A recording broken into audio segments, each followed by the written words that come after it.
Well, it's a no good, dirty, riding, foggy headed morning trying to find my way back home. Hey y'all, this is Jason Kyle Wickens. I want to welcome you back into the second episode of the Foggy Headed Podcast, brought to you in partnership with Mossy Horn Whiskey. We can't wait to show you some amazing cocktails later on as we film more of these podcasts. Today, I'm with my good friend and one of the first people I met purely acoustic playing at Union 28 a couple years ago, Mr. Tyler Baum. What's going on, man? How you doing, man? Thanks for having me. Yeah, man. Really appreciate you spending your time with us today. I know we've been setting up for a while, but we're here now. The one thing I always want to ask musicians, because I would like to ask myself, which is how I kind of work questions when I talk to people. I ask people what I want to ask myself. So the first one is, how long have you been playing and when did you start playing any instrument? How long have I been playing? Shoot, I've been singing, I think, basically since I was 5. And then I started playing guitar when I was 12. Right. So good little bit. I started playing gigs seriously coming up on 3 years. Right. So it's been a fast track, but I remember that day over at Union 28. We were just talking about how damn hot it was. And we're both sweaters, so it was, very much so. But that was a fun show. No, this is cool, man. It's really, really cool. Yeah, like I said, I'm super happy to get this going. And, I'm kind of in the same boat with you. I started singing 4 or 5 years old. I went to Catholic school. So I was in choir, I was in band. So I've always sang, I was always in plays.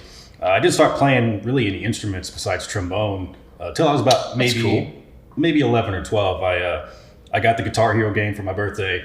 And I thought it was going to be super easy to become Stevie Ray Vaughan. Impossible.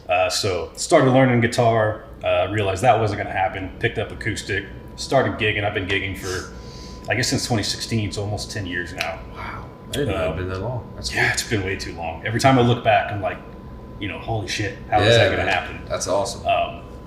The other question I want to ask you, just off the top of your head, I know it's a tough question. Who are your top 3 influences in the way you write and play? This is kind of an oddball first one, but Ed Sheeran, actually. Okay. I was a really big fan of his. I mean, I still am a fan of his, but I just had a lot of respect for somebody that could just get up there with just acoustic guitar. And maybe the loop pedal, but just to entertain that many people. Yeah, of course. Right? Just with one single human is just impossible to me. It's just crazy. Well, not to mention, I don't know if you've ever seen it, but he was on a British, news show or talk show a while ago, and they played his first recording demo that he did. Yeah, he was trash. Was terrible. It was terrible. So it really shows to prove, myself included, people can be, I'm sure you can learn. You can learn. Absolutely. It's very, very, very difficult. Yes. But as long as you love it, you keep going. Yeah, I sucked when I first, I was never some good, I can't tell, even 3 years ago, from whenever I first started playing, there is so much you learn. We were just talking about just playing live and even talking to people live, right? And entertaining in that way is something that I think it takes a little bit of time. But him, second, I was a really big Stained fan growing up, and then in turn I became a really big Aaron Lewis fan. Right.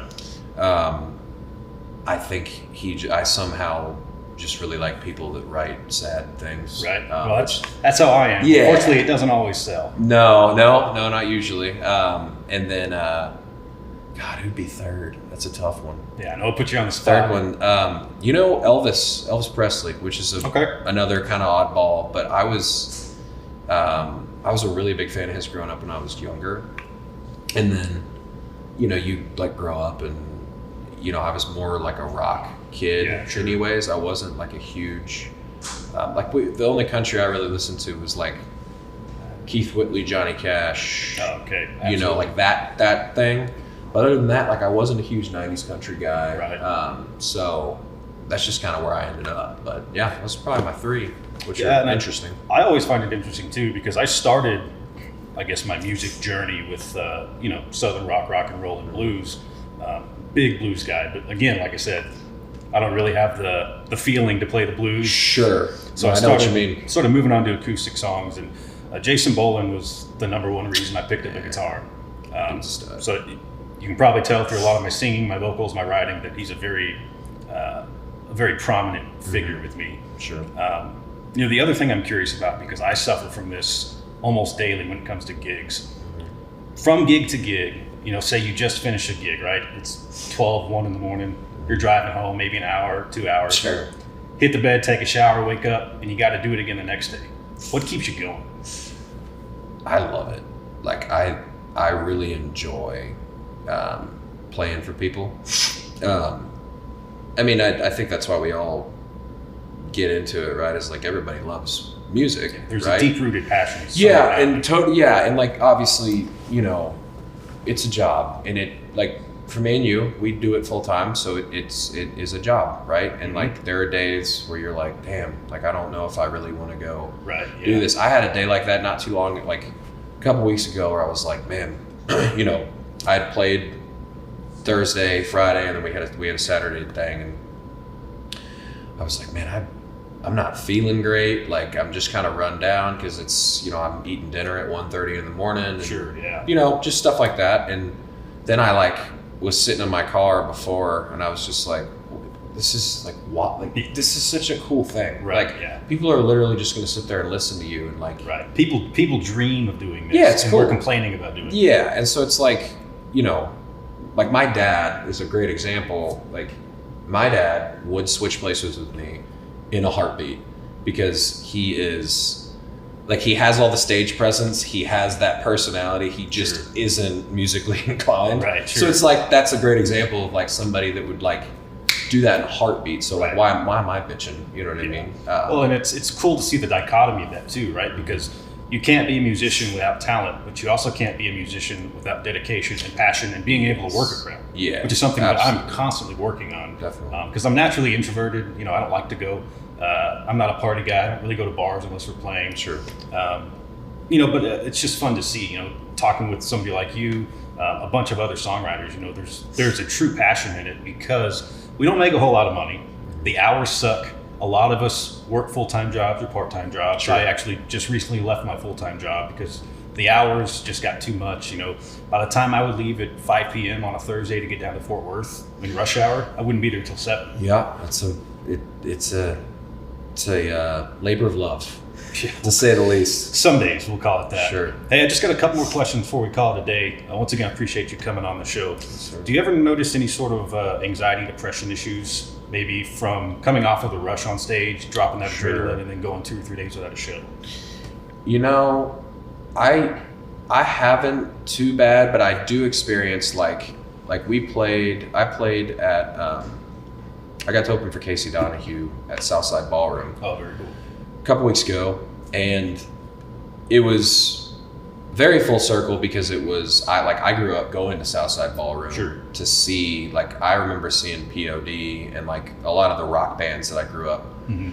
So I got to play there, right, which was really, really cool. And it was a very like, a lot of people, a lot of energy, a lot of shaking hands, like-minded. Yeah, and it was really cool and it was very exciting. But then I remember I get in my car and it's 1 o'clock and the only thing that's open is Velvet Taco. Oh, right. Sure. And I'm like, well, I guess I'm gonna get a taco.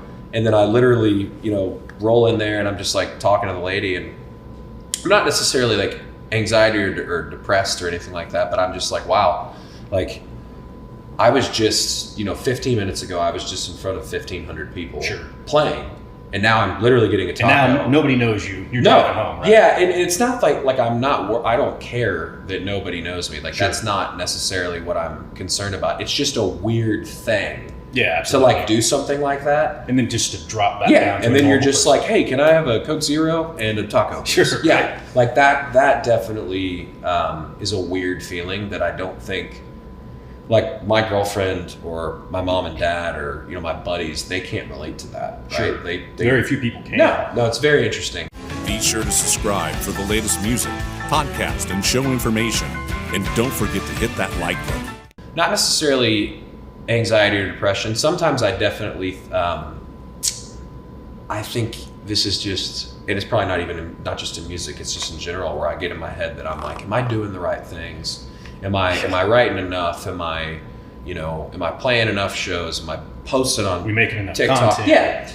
Yeah, which is just like, and then I'll have these moments where I'm like, oh, I am. This like, is my job. Yeah, I'm good. I'm good. I'm doing things right. I'm keeping my head on. I'm not getting jacked up at shows, drinking. Sure. You know what I mean? Yeah, exactly. That's what I very rarely, if ever, drink at shows anymore. Sure. Because it is a job. We're working. We're having fun. I love my band. Cool. We have a lot of fun, but it's a job. Sure. Right. And that's the other thing I don't think a lot of people understand, which I like the behind the stage aspect. Sure. Is, say we're playing 7 to 10 at a bar, right? People show up and drink. They think we're there for 3 hours, right? Yeah. But no, we're there at 4. We're setting up till 5:36, sound checking. We play till 10. We pack up around 11:15 because luckily we're pretty quick as a team. Sure. And then we're out the door by midnight. So that's a long day. It's a really long day. Yeah, the hours are crazy. I don't even have a band, and so I don't even have to deal with necessarily those things. But it's it is like that show, the Casey Donahue show. I'd sound check at 2. I didn't go on till 9. Yeah. So it's just like the big dogs sound check early. Yeah. For good reason. Yeah. So it was, and then they tell you to get there at 2, and they're supposed to be done with sound check, but they haven't started their sound check till, they're still sound checking when you get there, and you're just like chilling in the green room, and you're just like, okay, well, I'm just hanging out. Yeah. So it's just, which is not like, when I say it out loud, it's not that big of a deal. Sure. But you just kind of start adding up the hours, and then you're like, oh, well, I've been there for 10 hours. Right. Yeah. Instead of making $2.50 an hour, maybe you're making $70 an hour, which is still nothing to, balk at. Sure. Yeah, I know exactly. what you mean. Yeah. No. So it's very interesting, but I wouldn't trade it for the world, man. It's been the coolest couple of years for me, and I'm just trying to just put my head down and just keep writing, keep playing. And that's the hardest part. And you can go from a 1,500 crowd show to 100 people. You know what though? I had a conversation about this with one of my buddies not too long ago, and I said that's like the kind of the coolest part of where I'm at right now, and probably you can relate, where it's like you play this really big show, and then the next night, like I played a bar that next night in Decatur, and it was a packed bar, but it's not even like a fraction of what I just played in front of. Yeah. But it's super cool because you go from like being on a big stage to then having people that are this close to you watching you play.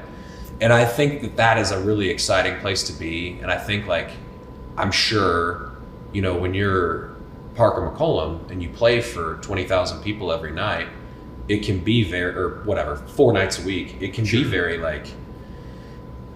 obviously it's overwhelming, but it begins to just be like the norm, right? And it doesn't really phase you, and you don't get that cool acoustic thing and then the band, or you know what I mean? Yeah, for sure.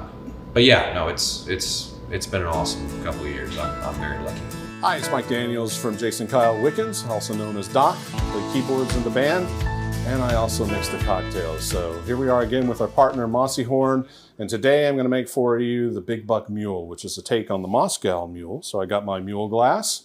We're going to start with that, and we're going to start with 2 ounces of Mossy Horn Whiskey. This is their blended version. They have a lot of varieties. By all means, you should try all of them because they're all good. All right, 2 ounces of that into the glass. Then you can use lemon or lime. I'm going to use lemon today because that's what I got. We don't measure, but it would be 1 ounce or half a lemon. Then we're going to add our ice to the glass. Just top off the glass with the ice. There we go. And then finally, you're going to add ginger beer to top it off. And I said finally, but there's one more. Take your little lemon wheel so everybody thinks you're fancy, and add that on, and that's your Big Buck Mule. Give it a taste. It's awesome. It's refreshing. It's got the ginger beer hitting you, the lime. It's like better than lemonade for a summer day.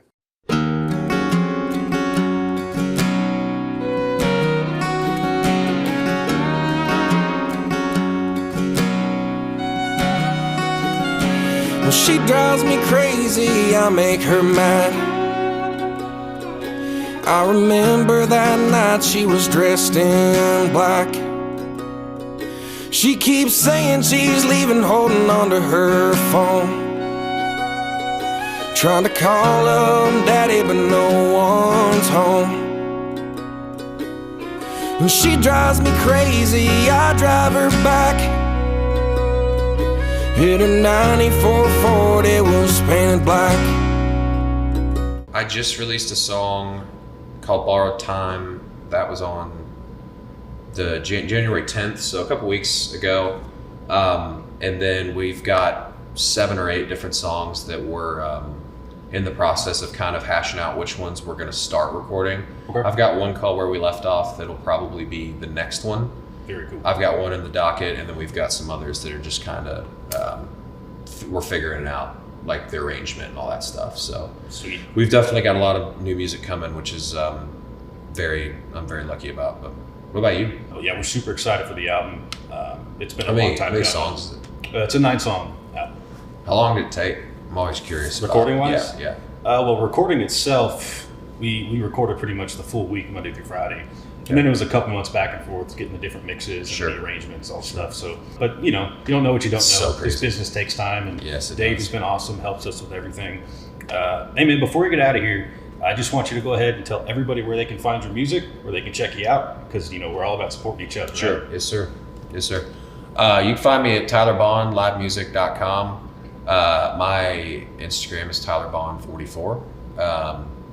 And I think that's in Spotify, Apple Music, all the streaming platforms. You can look them up. I'm on there. So cool, man. Well, hey Tyler, I really appreciate you hopping on today. I appreciate you, man.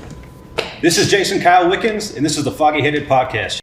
Now streaming on all major platforms. Red and Blue, Jason Kyle Wickens' debut album. Figuring out, leaving no doubts where the hell that I went wrong. Is it the beer on tap?